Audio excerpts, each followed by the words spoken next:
बिस्मिल्लाहिर्रहमानिर्रहीम अस्सलाम वालेकुम।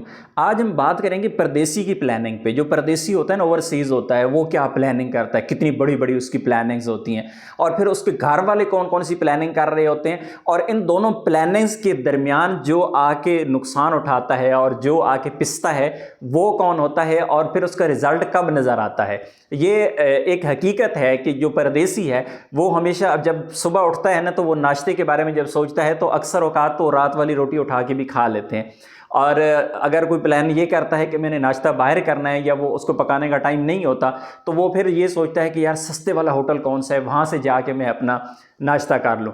बाकी उसकी पूरे दिन की जो प्लानिंग होती है, इवन कि वो रोड पे अगर है या कहीं बाहर है, तो वो दुकान से पानी लेके भी नहीं पीता। वही सोचता है कि कहीं मुझे कूलर मिल जाएगा तो वहाँ से मैं बोतल भर लूँगा।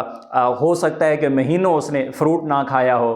बहुत बहुत मुख्तलिफ बहाने लगा के दोस्तों को या साथ रहने वालों को कि भाई वो असल में सेब मुझे अच्छा नहीं लगता, मुझे फ्रूट खाने का टाइम नहीं है। मतलब इस तरह के 100 हीले बहाने होते हैं। लेकिन इन सब हीले बहानों में ना वो क्या कर रहा होता है कि अंदर ही अंदर अपनी सेहत को वो बिगाड़ रहा होता है, अपनी सेहत को तबाह कर रहा होता है। और दूसरी तरफ जो उसकी प्लानिंग चल रही होती है ना, एक तो उसकी ज़ात के लिए प्लानिंग है, दूसरी प्लानिंग उसके अपनों के लिए जो चल रही होती है, तो वो यही सोच रहा होता है कि यार सैलरी आएगी तो ईद आ रही है, बच्चों के कपड़े लेने हैं, सैलरी आएगी तो फिर इस बार हम मतलब सोलर प्लेटें ले लेंगे, बिजली का लोड शेडिंग बहुत मसला है। एक बंदा सोच रहा है कि इस बार यूपीएस ले लेंगे, एक बंदा सोच रहा होगा कि यार फलां की शादी आ रही है, उस पर अखराजात बहुत ज़्यादा होने हैं। तो मतलब उसकी प्लानिंग जो अपनी ज़ात के लिए कुछ और होती है और दूसरों के लिए, यानी वो जो अपने होते हैं उनके लिए कुछ और होती है। लेकिन जो आपके अपने हैं ना, उनकी प्लानिंग आपसे ना बहुत ज़बरदस्त होती है। आपकी प्लानिंग तो रही ऐसे, उनकी प्लानिंग बहुत ज़बरदस्त होती है। उनकी प्लानिंग अब क्या होती है कि भाई इस बार ना ईद पे मैंने फ़लाँ वाला सूट लेना है। अच्छा, इस बार ईद पे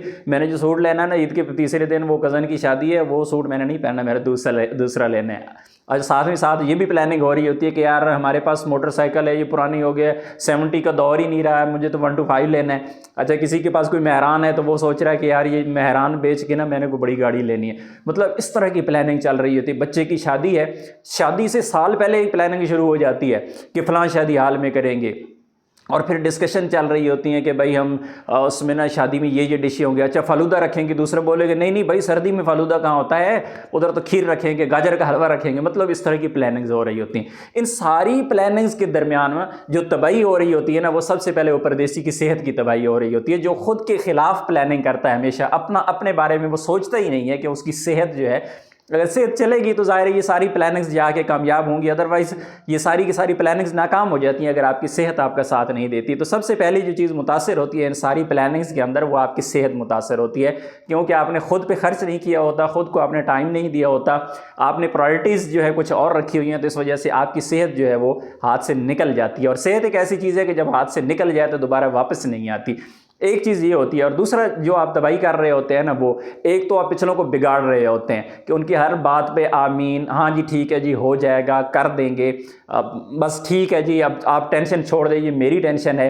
तो इस तरह की जो प्लानिंग्स होती है ना, वो आपकी एक तो सेहत को बर्बाद करती हैं, और दूसरा आपकी ज़िंदगी का वो जो टाइम है, वो वक्त है जब आपका कमाने का टाइम है या सेविंग का टाइम है, वो बर्बाद कर देते हैं। और बाद में जब आप खाली हाथ जाते हैं तो फिर पता चलता है कि आपकी असल में औकात क्या है।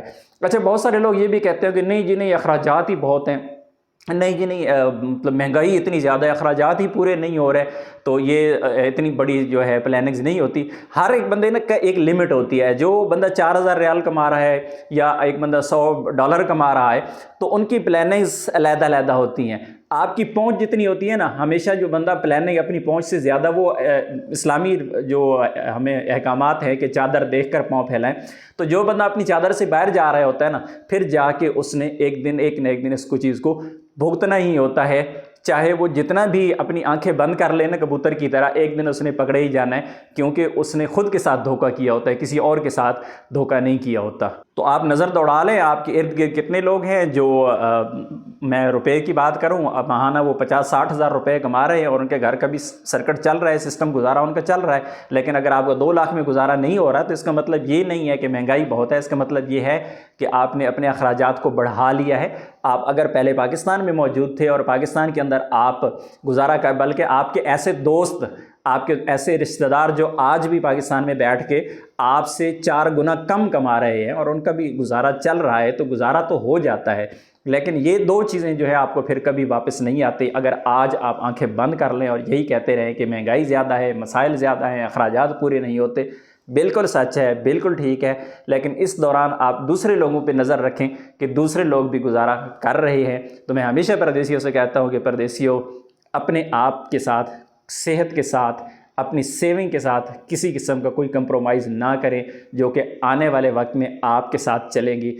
ادروائز سب کچھ چلا جائے گا اور آپ ہاتھ ملتے رہ جائیں گے۔